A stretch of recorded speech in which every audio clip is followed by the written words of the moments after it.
Welcome to Her Remarkable History. Remember, to support our channel, please subscribe. The Secret Queen of England, Lady Eleanor Talbot. We have all heard the story of the princes in the Tower and how Richard III declared them to be the illegitimate children of Edward IV and his wife Elizabeth Woodville. But what I'm sure many didn't know is the reason that Richard felt he could declare them illegitimate is because his brother had secretly wed another beforehand, and her name was Eleanor Butler, maiden name Talbot. Eleanor was the daughter of John Talbot, the first Earl of Shrewsbury, and as such she was an English noblewoman. She was born sometime in 1436, and unfortunately, until the age of around 13, there isn't a lot known about her early life. It was in the year 1449, at the young age of 13, when Eleanor was married to Sir Thomas Butler, son of Ralph Butler, Lord Studley. Thomas was, however, killed during part of the Wars of the Roses, and as such left Eleanor a widow, and Eleanor then stayed at Studley with her father-in-law.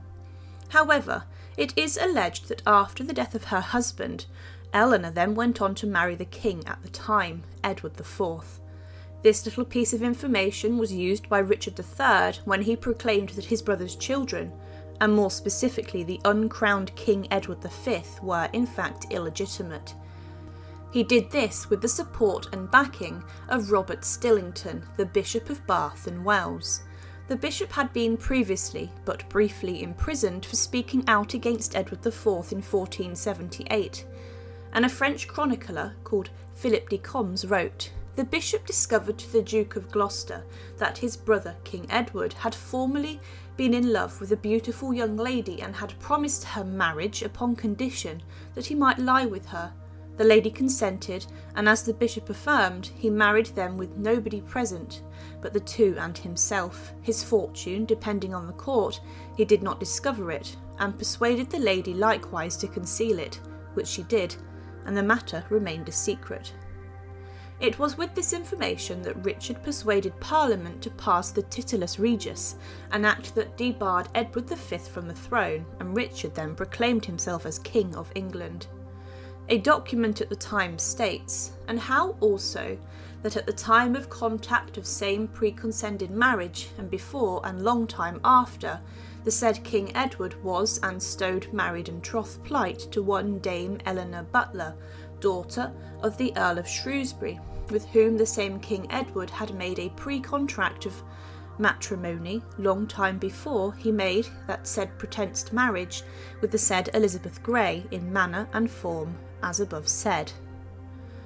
Now, opponents of King Richard declared the information to be a fiction, and Henry Tudor, later Henry VII, allied himself with Elizabeth Woodville with the promise to re-legitimise her children if Richard was overthrown.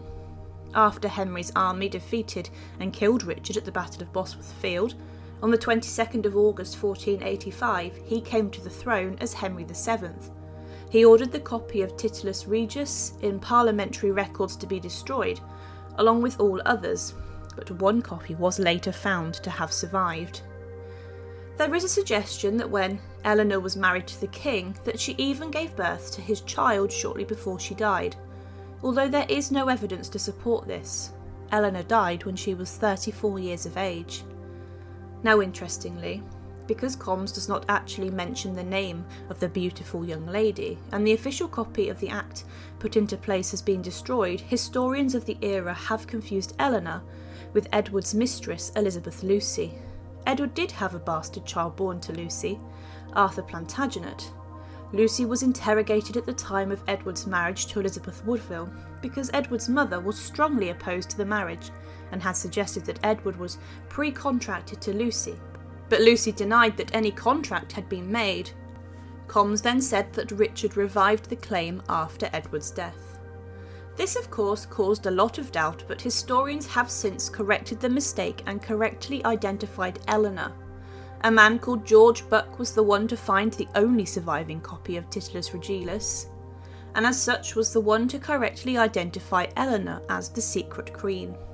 Other historians are rather sceptical, as if this is actually true, but regardless, it's interesting to think that maybe out there somewhere is a bloodline that links to Edward IV and Eleanor Talbot, And maybe, if history had been different, who knows where the monarchy would be today. Thank you for watching, and to support, please subscribe to Her Remarkable History. Thank you.